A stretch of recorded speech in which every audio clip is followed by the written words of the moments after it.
Boa tarde, obrigada pela presença nesse domingão. Eu participei um pouco da organização, foi feito com muito carinho aí para vocês e escolhido a dedo os temas, né? Então, eu sou fisioterapeuta, me formei no INCOR, me formei no São Camilo em 2003, depois fiz INCOR, formei em 2005 e a partir dali eu comecei a trabalhar com sono. Já são aí 15 anos e ainda não é uma especialidade validada, né? Está em vias de, como a medicina, vai ser uma subespecialidade, provavelmente, da fisiorrespiratória. O médico, para ele ser médico do sono, ele precisa ser ou pneumologista, ou psiquiatra, ou neurologista, ou otorrino, e agora está abrindo para o cardio. E, no caso da fisioterapia, também vai ser no formato de subespecialidade, provavelmente a prova de título. Então, também participo do departamento de sono da Sobrafir, em que a gente tem trabalhado nesse documento para submeter os acórdons ao COFITO já desde 2014, tá bom? Então, o tema é fisioterapia respiratória nos distúrbios ventilatórios do sono, que é justamente o nome da pós-graduação que a gente abriu esse ano na Faculdade Inspirar, é a primeira do Brasil, e que eu nem imaginava que ia fechar a turma, porque são poucos ainda os físios que atuam nessa área. Então, eu gostaria de, primeiramente, convidá-los todos a se colocar no meu lugar, se colocar um pouco na posição do fisioterapeuta respiratório do sono e se enveredar nisso, porque é uma área ainda muito rica, muito bacana de trabalhar. Eu sempre gosto também de que a gente interaja, né? Eu gostaria de perguntar aí, quem sabe quantos países tem no mundo? Quem dá mais? Quantos países tem aqui no mundo? No planeta Terra? 150? Quem dá mais?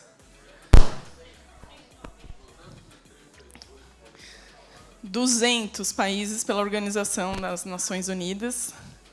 E aí eu gostaria até de situar entre as economias, onde está o Brasil desses 200? Onde vocês acham? A gente está em 8º. E a gente já esteve em 5º. Então, presta atenção. A gente é um país maravilhoso, um país rico. E a fisioterapia é a melhor fisioterapia do mundo. Tanto que a gente atua tanto na fisioterapia motora quanto na respiratória no hospital. A gente faz tudo. Então, a gente tem que se valorizar cada vez mais. Tá? Então, assim, eu gosto de dar esse apanhado. Os dados do COFITO, aí, nós somos 240K, né, que é 240 mil, tanto fisioterapeutas quanto terapeutas ocupacionais, no país, e não tem nenhum K, nem 1000 fazendo sono, aí, que a gente estima. A gente pegou os dados do recadastramento do COFITO e verificamos que nem 1000 fazem fisio do sono. Então, realmente, é uma área bem defasada, e a fisioterapia é defasada como um todo, porque são, no Brasil, quantos milhões de habitantes? 200 milhões. E a OMS, a Organização Mundial da Saúde, preconiza pelo menos um físio a cada 1000 habitantes, e um TO. E não existe. Então, assim, se a gente souber trabalhar, se a gente souber se valorizar, a gente tem muito que crescer, tá bom, pessoal? E o sono? O sono, o que é, né? Parece que a gente vai lá, aperta o off, dorme, acabou. Mas não é isso, né? A gente achava que isso, antes de 1950, 1940, que o sono era isso, desliguei. Só que não, o sono é um mecanismo completamente ativo do nosso organismo, né? E a gente passa aí 1/3 da nossa vida dormindo, que seria o correto.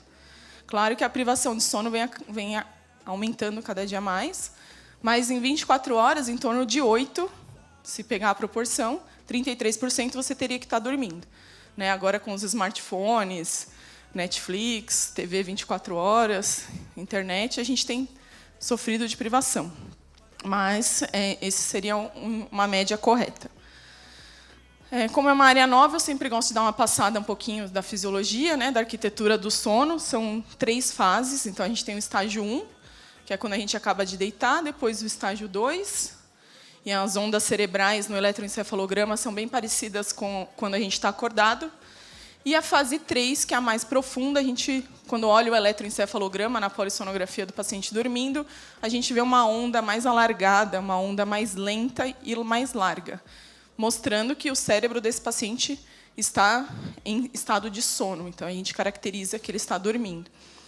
E o estado REM, que é a fase do sono REM, que é movimento rápido de olho, que é quando os hormônios são liberados, que é quando a gente vê o olho do paciente mexendo. Às vezes, criança, a gente vê facilmente o olhinho mexendo enquanto está dormindo. E é quando a gente sonha, e é quando os hormônios são liberados. Hormônio de crescimento, testosterona, leptina, grelina, para controle de saciedade e apetite. Então, é um mecanismo completamente ativo, que muita gente não tem conhecimento, a gente acaba não tendo isso na faculdade. E por isso a gente criou a pós. Então, aqui um pouquinho das fases do sono, de quanto tempo a gente fica em cada uma. A fase 1 é em torno de 5%, fase 2 em torno de 45%, fase 3, 25%, e REM também 25% da noite. Tá? Então, é importante vocês irem sabendo isso. É um ciclo, né? A gente faz um ciclo, não necessariamente 1, 2, 3 REM, mas a gente demora aí a latência de sono, que é o tempo para dormir, em torno de 30 minutos. E a primeira vez na noite que a gente atinge o sono REM, em torno de 90 minutos. Então, aí a gente ainda tem vários ciclos. Na segunda metade da noite, a gente acaba tendo a predominância do sono REM, mas até as primeiras 4 horas, até a fase 3. Né? Então, a gente precisa entender isso, porque se a gente dormir menos de 4 horas, a gente não tem a liberação completa de hormônio. Então, a gente não tem toda a revitalização dos sistemas também.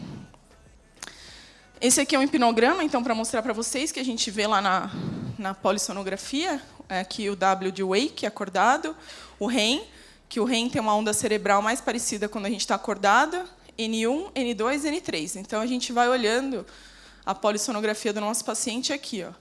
Até 30 minutos, se ele atingir N2, está ok, está normal, tem uma latência de sono normal.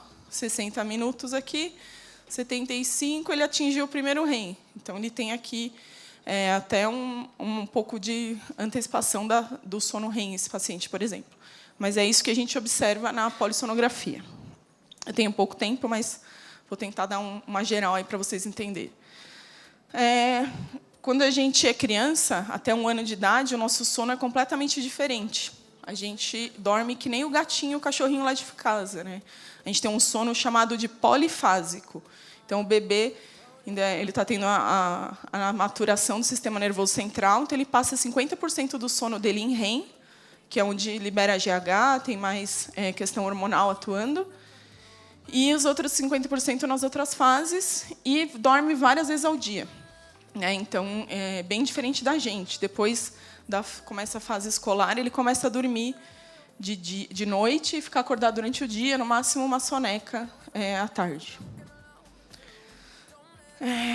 Um mecanismo muito importante que a gente precisa considerar é o ciclo melatonina-cortisol, que eles são inversamente proporcionais quando a gente tem uma fisiologia do sono normal.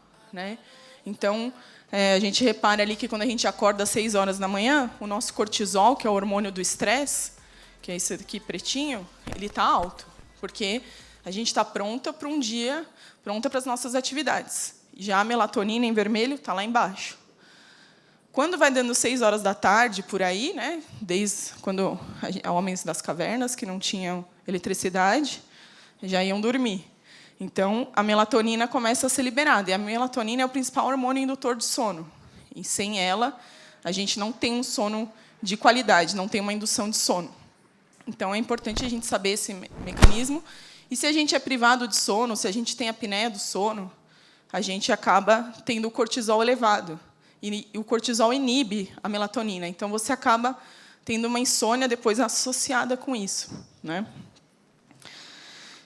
De novidade, então, que a gente tem aí, né? Isso aqui é basicamente a fisiologia do que a gente já sabe, e o que foi descoberto agora, em torno de 5 anos. A gente sabia que existe o sistema linfático no corpo inteiro, que remove as impurezas, né? Tem até drenagem linfática.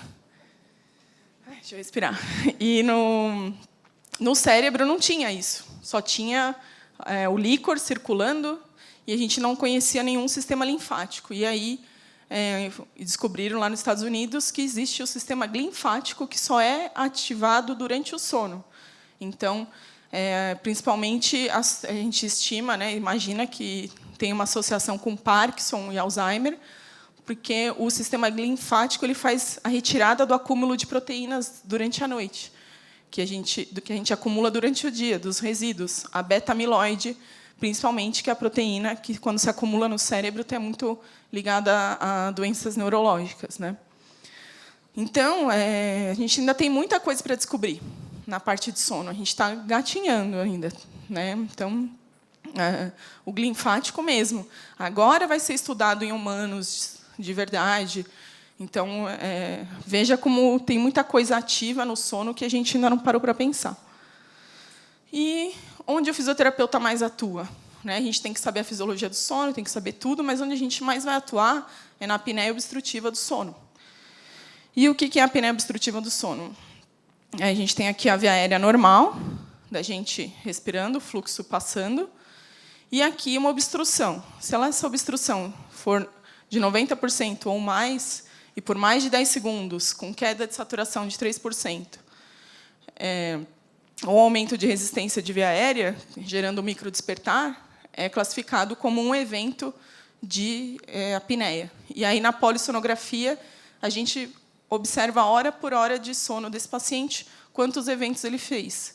E daí tem as classificações.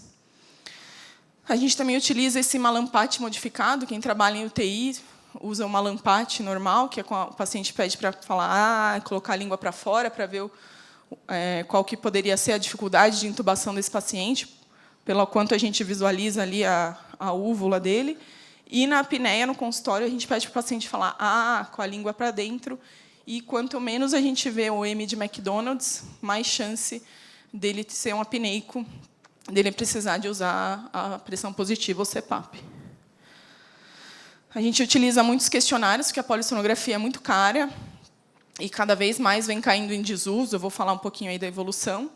A gente tem alguns questionários, que é como o questionário de Berlim, que é validado internacionalmente para triagem da apneia obstrutiva do sono. Então, se você tiver a clínica do paciente e responder um questionário dele, que tem 3 categorias, uma que avalia ronco, outra que avalia cansaço e a outra que avalia pressão arterial. A gente, tendo 2 positivas, já é um indicador de apneia. Então, até para triar o paciente para fazer a polissonografia, é interessante a gente lançar mão de um questionário para a gente ter mais certeza na indicação, que é um exame caro, que a gente não pode ficar pedindo aleatoriamente. A escala de Epworth também, que é bem utilizada mais para a sonolência como um todo, mas ela é bem prática, que são só 8 perguntas, de 0 a 3, qual que é a sua chance de cochilar? O paciente responde, deu mais que 10, já é risco de hipersonolência, né, sonolência excessiva diurna, então é bem importante a gente saber. E tem o stop bang, que é mais utilizado para pacientes em pré-operatório, mas que também, como ele considera ali a circunferência de pescoço, tanto do homem e da mulher, partindo aqui do pomo de Adão, também é um indicador de apneia. Porque a gente engorda para fora e fica com IMC maior que 30 para fora, mas também engorda para dentro, a gente esquece isso. Não é só estética, né? Então, acaba havendo obstrução dessa via aérea, que já é uma via aérea que, na evolução humana, aí, se a gente veio do macaco, ela está cada vez mais estreita, mais difícil de respirar. A gente deita, a língua cai, e a apneia é praticamente inevitável. E a gente brinca que o nosso destino é casar, engordar e roncar, né?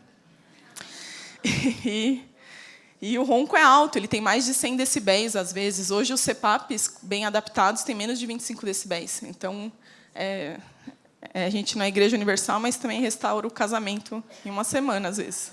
Porque está todo mundo dormindo separado, a gente coloca o CPAP e o casal volta a dormir junto. Então, é bem legal o impacto que a gente gera na vida do paciente.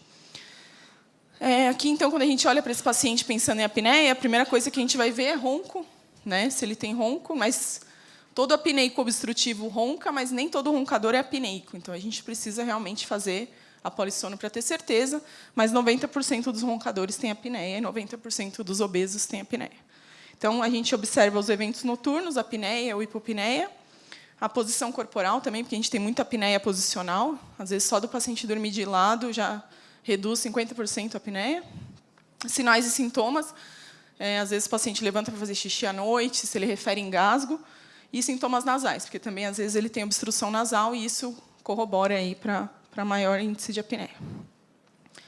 Também a gente mede aí circunferência de abdômen, considera a paciente retrognata com maior chance de apneia, sonolência excessiva e a circunferência de pescoço, que também está lá no Stop Bang, como eu falei, mais de 42 centímetros em mulher e mais de 41 em homem, já é indicativo de apneia.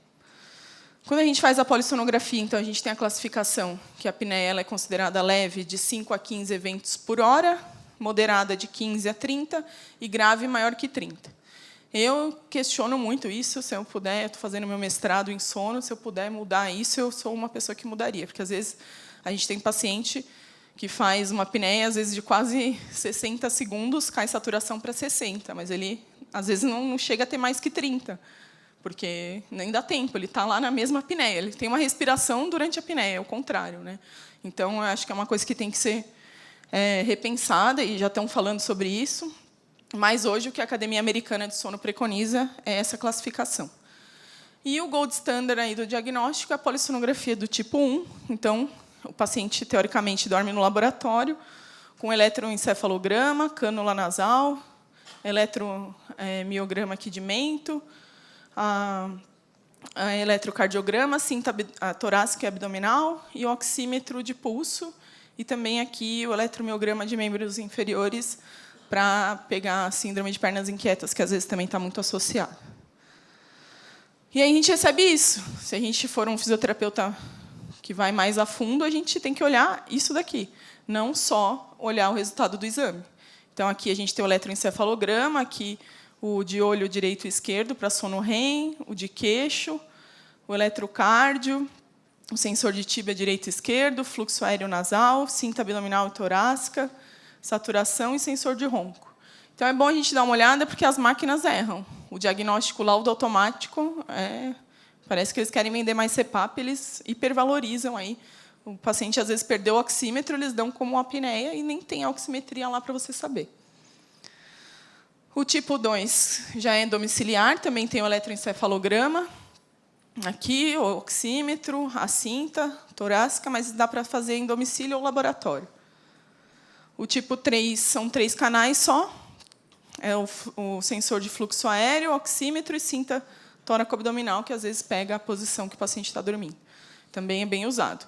E aí, vale falar que, assim que a gente validar essa especialidade, que a gente está em vias D, né, estamos na briga aí com o COFITO, né, para que ele nos ajude o quanto antes, é um diagnóstico completamente não invasivo. Então, ele pode ser totalmente feito pelo fisioterapeuta, o diagnóstico fisioterapêutico. Como a gente dá laudo, às vezes, de raio-x, já tem muito fisioterapeuta trabalhando em laboratório de sono, né? Então, é uma área muito rica aí que eu convido vocês a pesquisarem mais. Tem também o Watchpad, que é considerado um tipo 4, que ele tem um actígrafo. Pois não. Claro.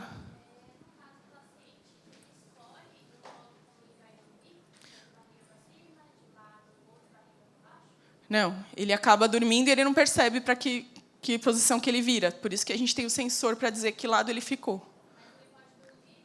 À vontade, se ele conseguir, né? A gente brinca, agora dorme. Está cheio de fio e tem que dormir.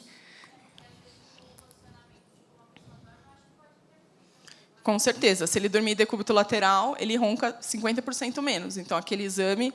Se a gente fosse estudar o sono a fundo mesmo desse paciente, a gente teria que fazer 1 mês de polissonografia, porque um dia você está nervoso, outro dia você brigou, outro dia você está mais cansado, um dia você bebeu.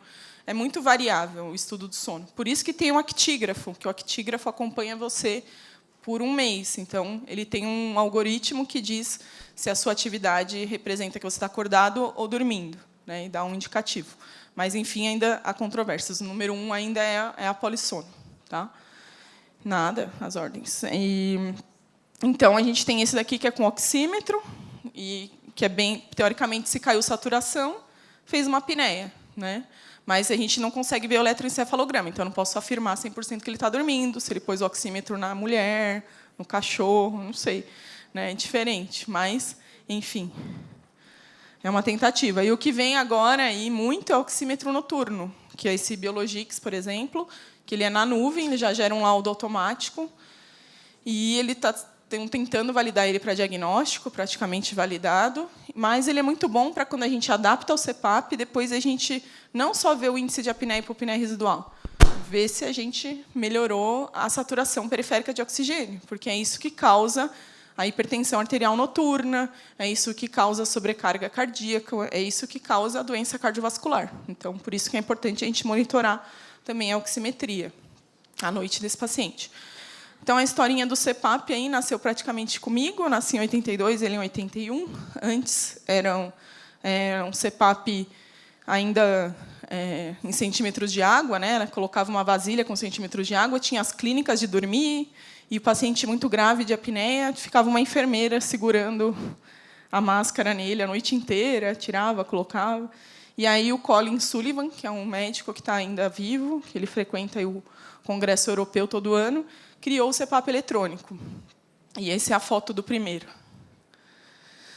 Ele é o nível 1 de evidência científica hoje na apneia, né? Existe a tentativa do tratamento cirúrgico, a vulvopalatoplastia, que algumas são bem-sucedidas, mas o nível 1 de evidência científica é o CPAP. E quem que é o dono do CPAP? O fisioterapeuta. No hospital, quem que eles bipam? O físio. Por que no home care todo mundo quer pôr a mão? Né? Então, a gente tem que, cada vez mais, delimitar e validar e fortalecer essa nossa atuação. Por isso que a gente precisa aí de mais soldadinhos do sono. Então, é uma pressão positiva contínua aí na via aérea que mantém essa via aérea pérvia, aquele colapso lá pérvio. Ele pode ser automático ou fixo, com ou sem alívio de pressão. Né? E é a terapia padrão ouro. O que ele mantém? Mantém a via aérea pérvia, evitando o colapso, elimina os episódios de hipóxia, que a gente só sabe se fizer oximetria, né? E também as variações de pressão intratorácica, que fazem muito mal para a gente, gera arritmia cardíaca. Toda vez que a gente dá aquele ronco ressuscitatório, a gente aumenta aqui a diferença de pressão transmural, e isso pode gerar arritmia cardíaca. Normaliza a atividade simpática, porque toda vez que o paciente faz queda de saturação, cai oxigênio, o coração dispara para tentar manter aquele nível de oxigenação, e o paciente fica inflamado. É um paciente que tem, você vê que ele está sempre inflamado, tem pressão arterial aumentada, né? Então, a gente também melhora a sonolência diurna. Existe o binível também, que é o bilevel, que a gente usa, às vezes, quando o paciente não consegue se adaptar ao CPAP, ou pacientes mais graves, enfim, mas sempre a gente tenta primeiro o CPAP. E aí ele funciona como o BiPAP do hospital, né? Apesar do fluxo ser menor, ele funciona com uma pressão diferente na INS e outra na ES. Também é mais indicado para cardiopatas, para quem tem enfisema pulmonar, que às vezes ele é retentor de CO2, então a gente precisa lançar mão aí de um dispositivo que faça uma melhor troca gasosa, né? Que aumente mais o fluxo, porque o fluxo do CPAP de sono é bem baixinho quando comparado com o CPAP de hospital. Também serve para hipoventilação da obesidade, síndrome de Ondine, que é a hipoventilação alveolar congênita, e nos casos de não adesão ao CPAP. Então, aqui um dos benefícios, né? A gente tem melhora do índice de apneia e hipopneia, melhora da qualidade de vida, melhora da arquitetura do sono, melhora a função neurocognitiva dos pacientes, a concentração, a memória, reduz pressão arterial, reduz pressão de artéria pulmonar também, e reduz o risco de evento cardiovascular. Também reduz o risco de acidente automobilístico. Hoje, a segunda maior causa de acidentes graves é dormir ao volante, depois do álcool. Né? Diminui a atividade simpática diurna, reduz o mediador inflamatório, reduz aí a fibrilação atrial após cardioversão, e melhora todos os parâmetros metabólicos também desse paciente. Aqui, um pouquinho da evolução do CPAP. Eu gosto de comparar ele com o iPhone. Eu acho que ele é bem parecido com o iPhone. Aqui tem os acontecimentos no mundo, né? Mas a gente só foi ter, por exemplo, um umidificador do CPAP em 1990. A primeira máscara Pillon em 1994, quando tinha o Windows lá sendo lançado. Depois, o umidificador acoplado só em 1995. O primeiro CPAP automático só em 2007, quando lançou o primeiro iPhone lá. A traqueia climatizada também, em 2011, e depois o primeiro CPAP Smart, porque aí o que aconteceu? Os Estados Unidos ele fornece para o paciente o CPAP, e ele só que assim, só se ele usar. E como que eles garantiriam que o paciente ia usar? Ninguém conseguia monitorar. Então, eles criaram um chip de cartão de memória para poder mostrar, olha, esse paciente usou, não usou, e, a partir daí, que foi começado todo o monitoramento para a gente ver o índice de apneia e hipopneia residual, curva de fluxo, etc. Então, aqui um pouquinho da evolução dos modelos. E agora eu tenho a impressão que a gente vai ligar uma traqueia no meu próprio CPAP, no meu próprio telefone, no meu próprio smartphone, de tão pequeno que está. Né? Aqui o Hermine e o outro, e todos dão monitoramento no celular, também maravilhosos. Aqui eu gosto um pouco de falar de inovação, porque esses dois aqui, a gente fala que é o menor CPAP do mundo, o CPAP portátil, 1000 maravilhas, só que já existia, não tem nenhuma novidade. Né? Como toda inovação, alguém foi lá e copiou alguma coisa e saiu na frente, porque esses daqui já existiam, só que eles não tinham monitoramento, você não conseguia saber se o paciente estava usando ou não. Então, eles fizeram, não foi nem a ResMed nem a Philips que fez o primeiro CPAP, né? Só o mini CPAP, só que eles não souberam lançar no mercado e não tinha monitoramento. O paciente usava, você não sabia se ele estava usando ou não, eram algumas máscaras específicas. Então, esses daqui são os mini CPAPs, que também tendem aí a substituir os CPAPs. Então, o fisioterapeuta ele atua onde? Na prevenção e conscientização, que é o awareness, que a gente chama no marketing. Então, a gente faz ações para, por exemplo, aplicar o questionário no Dia Mundial do Sono, para a população se conscientizar. Às vezes, ele está lá num parque, está buscando saúde, está fazendo exercício, só que ninguém nunca perguntou para ele se ele dorme bem. Ele vai no médico, pede um check-up, e o médico não pede o check-up do sono. Ignora 1/3 da vida desse paciente. E aí ele tem problema para dormir, ele faz pressão alta à noite, que depois vira crônica do dia. Mas, enfim, para a gente ir pondo isso na nossa clínica.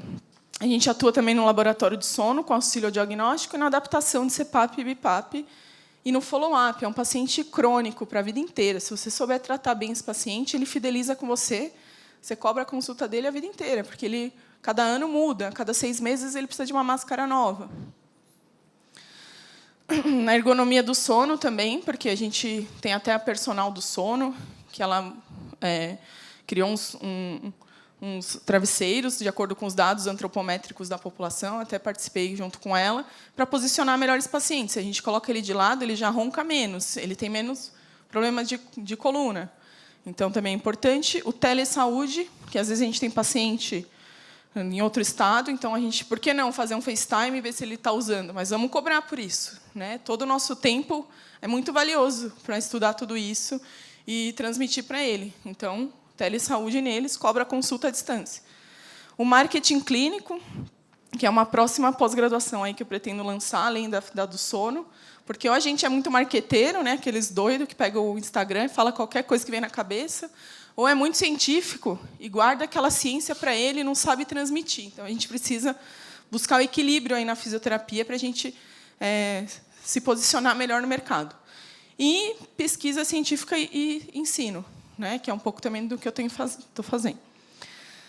Aqui, por exemplo, é um exemplo do movimento pró-sono que a gente criou, e a gente aplica os questionários de sono no parque para conscientizar a população no Dia Mundial do Sono, World Sleep Day, que é todo segundo final de semana de março. O pessoal, a gente do CREFITO está sempre junto ao Demóstenes aí. A gente também tem acompanhado a lei da apneia, que é uma lei que está para acontecer aqui no Brasil, e aqui em São Paulo. E a gente precisa validar, colocar o fisioterapeuta como uma peça-chave aí na utilização do CPAP. Não é ir lá fazer uma licitação, dar CPAP para todo mundo, que o botão mais importante do aparelho é o fisioterapeuta que adapta, que acompanha esse paciente, senão ele não vai usar, e a gente vai jogar dinheiro fora. Então, a gente está aí nessa briga aí, para também ver se valida, e a gente já ajudou a escrever a lei para que tenha, se for ter numa UBS, um centro de sono, que tenha o fisioterapeuta especialista. Instalar o equipamento de polissonografia também a gente pode fazer, fazer esse pré-laudo aí, desde que esteja com a certificação da Associação Brasileira de Sono, mas depois que a gente validar, tudo pode mudar, né? Também a gente faz polissonografia domiciliar, tanto adulto em criança, e na adaptação de CPAP. Então, basicamente, a gente sempre explica para esse paciente que existem diferentes produtos, tanto o automático quanto o fixo, experimenta diversos tipos de máscara para conscientizar esse paciente. E aí você vai lá e escolhe com ele o que é melhor. Ensina ele a cuidar, porque ele precisa lavar, cuidar dessa máscara, que senão não dura. Escolhe um ambiente silencioso, simula o sono dele, pode ser na casa ou no seu consultório. E a Academia Americana de Sono preconiza que, se ele usa mais de 4 horas por noite, ele é considerado um paciente adaptado ao CPAP. E aí também a gente pode ajudar em tratamentos complementares, como acupuntura do sono, terapia posicional. Esses aqui são exemplos de máscaras: triângulo nasal, oronasal e almofada nasal. Essa daqui é muito usada em hospital, a gente quase não usa no sono, né, porque a gente fisiologicamente respira pelo nariz, a não ser que a gente tenha uma obstrução. Então, para que eu vou tacar uma máscara facial no rosto do meu paciente? Para ele engolir mais ar, tem mais chance de aerofagia, de refluxo. E agora tem a nanotecnologia cada vez mais acontecendo, em que a gente reduz o peso e o tamanho da máscara absurdamente. Aí vem uma tecnologia da ResMed agora 30, que é de mínimo contato, é ponta de nariz, é bem confortável. E o maior segredo que o fisioterapeuta tem que ter para tratar um paciente de sono é a interface. Você vai investir, é pressão no aparelho. Agora, a interface, como vai distribuir o ar no rosto desse paciente, que é o diferencial para ele se adaptar ou não. Então, a gente tem que ter conhecimento. A literatura varia muito enquanto esse paciente se adapta aí pelo mundo, tem de 29% a 80% de adesão à terapia. E o que a gente vê? Que os pacientes que são acompanhados, aqueles pacientes que a gente liga para ele, pergunta, chama ele para ler o cartão de memória, são os que mais usam. Então, mostrando aí que o aparelho não funciona sozinho. Ele precisa ter um coach ali, ter um fisioterapeuta respiratório acompanhando ele. Esse aqui é um exemplo do follow-up do cartão de memória que a gente recebe lá dos pacientes, que dá um preditivo aí de índice de apneia, hipopneia residual, até a apneia central, o algoritmo tenta sugerir, mas lembrando que os aparelhos erram. Então, nada como a gente observar a clínica desse paciente, observar uma curva de fluxo. Aqui também o quanto ele usou de pressão, quanto vazou, qual que é o índice de apneia e hipopneia residual. Esse aqui é um caso de um paciente que ele tinha um índice de apneia de 30, colocaram uma máscara facial, ele foi para 50. Por quê? Empurrou o queixo para trás, jogou ar aqui, a língua, ele ressecou, e ele fazia mais apneia com a máscara oronasal. A hora que trocou, melhorou. Então, também tem dados de que a primeira semana de uso prediz 1 ano. Então, essa primeira semana, a gente fica completamente à disposição desse paciente. Faz a consulta e fica ali interagindo com ele. Porque, se ele tiver uma experiência ruim nessa semana, a chance dele não querer usar é altíssima. Então, quando ele compra pela internet, geralmente ele tem essa experiência ruim. O delta do aparelho está alto, a máscara ele não provou, e aí é uma experiência ruim que ele tem, e ele acaba rejeitando aquilo. E no marketing a gente vê que um paciente feliz conta para 3, um que não gosta conta para 1000. Então, isso acaba marginalizando o mercado. Por isso, cada vez mais a gente tem que pôr o pé do fisioterapeuta respiratório do sono aí. E o nosso objetivo é manter esse paciente ativo no tratamento, já que é uma doença crônica para a vida inteira, ele vai ter que usar para a vida inteira. Não é que ele vai usar, vai emagrecer, vai parar, a não ser que ele seja muito jovem, né? Então, além da gente ser clínico, a gente tem que estabelecer um relacionamento com esse paciente, né? Para a gente fidelizar ele e manter ele ativo no tratamento. Aqui são as 5 principais marcas: a Philips, que é holandesa, que comprou a Respironics, que era uma americana; a ResMed, que é lá do Sullivan, australiana; a Fisher Paykel, da Nova Zelândia; a Drive Devilbis, que é americana; e a Cefam, que é francesa. Então, eu convido vocês também na feira hospitalar. A gente tem stand do Crefito. Eu também trabalho no Vitaler.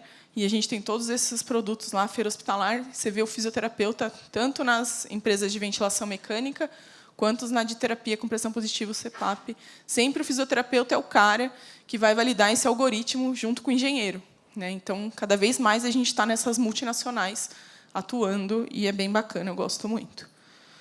E esse marketing clínico, porque a gente tem que explorar o mercado, a gente tem que fechar as pontas do mercado. E, para validar essa área de atuação, a gente está tendo que fazer isso. A gente está tendo que cuidar da lei da apneia, cuidar do como que vai ser validado pelo COFITO. A Associação Brasileira de Sono não validou a fisioterapia, validou todas as outras especialidades, psicologia, odonto, fono, não validou o físio, porque eles se sentem ameaçados, porque, como é uma coisa que no hospital já é nossa, é uma coisa completamente não invasiva, eu acho que por isso eles ainda não validaram, o que é ótimo para a gente, porque a gente tem uma associação forte para fazer isso, que é a Sobrafir, e que é quem realmente pode dar um título validado pelo COFITO. Não adianta eu ter um título da ABS, porque eu não sou médica, né? E não existe esse negócio de título multidisciplinar. Na hora que você vai entregar lá para ser uma especialista reconhecida pelo Conselho Federal de Fisioterapia e Terapia Ocupacional, não funciona, não existe. É como se você não tivesse o título, né? Então, é importante a gente fazer isso e buscar inovação. O telesaúde à distância, isso aqui é um exemplo da tela, em que a gente vê o paciente à distância, eu vejo quem está usando ou não. Lá no Vitalera, agora, a gente tem mais de 70 mil, e a gente abre e vê quem está usando ou não. Quem tiver vermelhinho, a gente liga, dá uma atenção.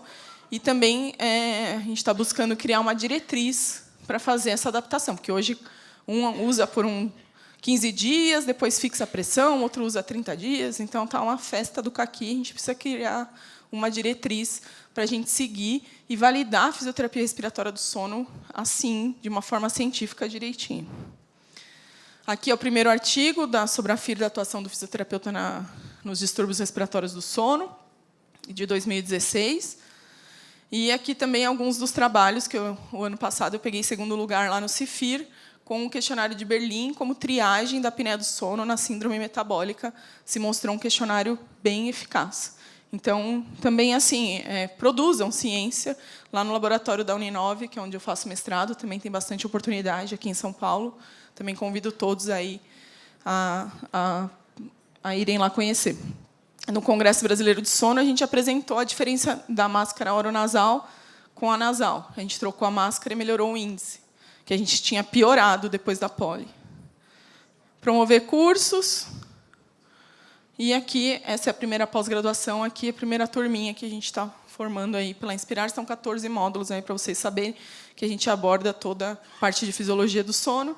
Higiene do sono também é importante, a gente não é só adaptar o CPAP, a gente tem que saber como que esse paciente dorme, se o ambiente é quente, se é frio, se ele deixou uma escuridão total, porque senão a melatonina não é liberada. Então, tem várias dicas que a gente pode dar para ele. Evitar de comer muito à noite, que pode melhorar o sono dele. Fazer um diário de sono, paciente muito ansioso, que tem insônia associada. Então, o paciente mais multi que eu conheço é o do sono. Esse aqui é um trabalho que mostra que a terapia posicional, de colocar ele de lado, reduz o índice de apneia e hipopneia em 56%. E de novidades, o que a gente tem aí, para tentar competir com o CPAP, é a estimulação do nervo hipoglosso, que é tipo um marca-passo que fica aqui, que eles estimulam o hipoglosso à noite e não deixa a língua cair, relaxar, e melhora um pouco o índice de apneia e hipopneia. Tenta sincronizar com o esforço respiratório, mas ainda necessita de muitos estudos, porque gera parestesia de língua, gera perda de sensibilidade, enfim. E tem uma medicação, que é essa oxibutinin, associada à atormoxetina, que eu nem decorei ainda, que é novíssimo esse artigo, que associadas eles estimulam ali o geniogrosso através da estimulação do hipoglosso e reduz o índice de apneia e hipopneia do paciente. Mas tem um monte de efeito colateral e, enfim, não dura a noite inteira e tem um efeito de acomodação lá que ainda está sendo estudado, mas a gente tem que ficar ligado em tudo que vai acontecer. Então, no futuro, eu ainda acho que o CPAP vai perdurar por muitos anos, dá para todo mundo trabalhar. Tá certo, pessoal? Obrigada.